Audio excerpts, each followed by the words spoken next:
ازيك يا اللي ما في ازيك عاملين ايه؟ ادي الزبده اهي، هنسيبها كده لغايه لما تسيح زي ما انتم شايفينها كده اهي.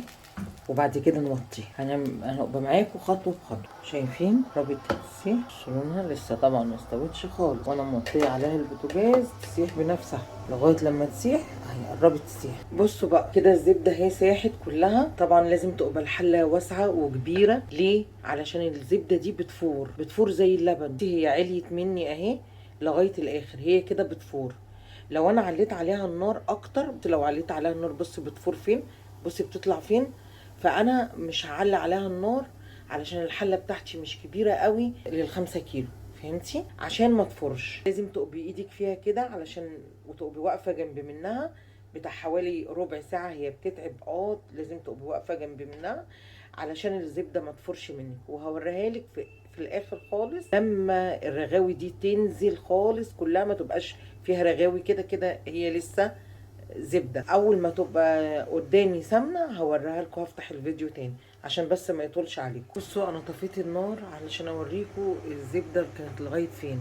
الزبده لغايه هنا. بس شوفوا بقى لما بولع عليها النار، عايزاكم بس تشوفوا الزبده وهي بتطلع تاني فوق.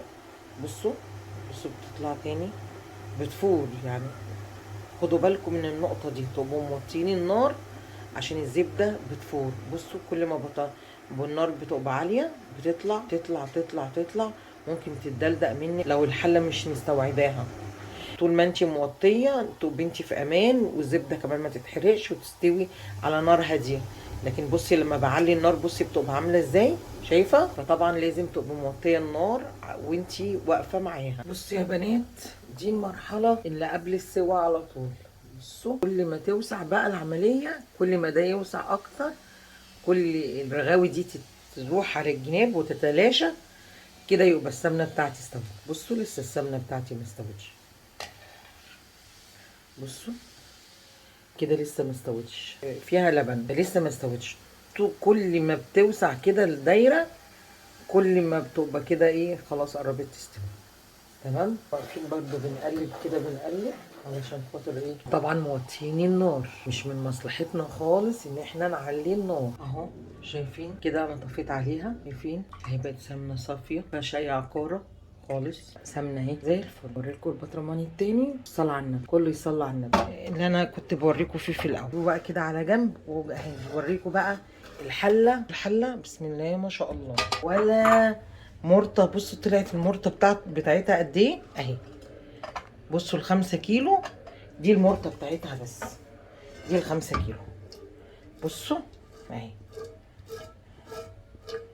لو فيها سمنه كمان يعني لو اللي هيشوفها دي المرطه بقى بتاعتها اللي بيحب ياكلها. انا طبعا ما حطيتش فيها ملح كتير عشان المرطه ما تبقاش حادقه. انت عايزه تحطي عليها ملح حطي. اوريكم المرطه بتاعتها قد ايه ال5 كيلو. حاجه لا تصلي، حاجه تدل ان السمنه بتاعتي مش مغشوشه، مش غشينها باي حاجه. طبعا كالعاده مبسوطه ان انا قدمت لكم فيديو مفيد، يا رب يعجبكم. تنسوش اللايك والاكسبلور، كمان تروحوا للقناه طمطم على يوتيوب، تعملوا لايك ومتابعه. اكون لكم شيء. السلام عليكم ورحمه الله وبركاته. الف هنا مقدما.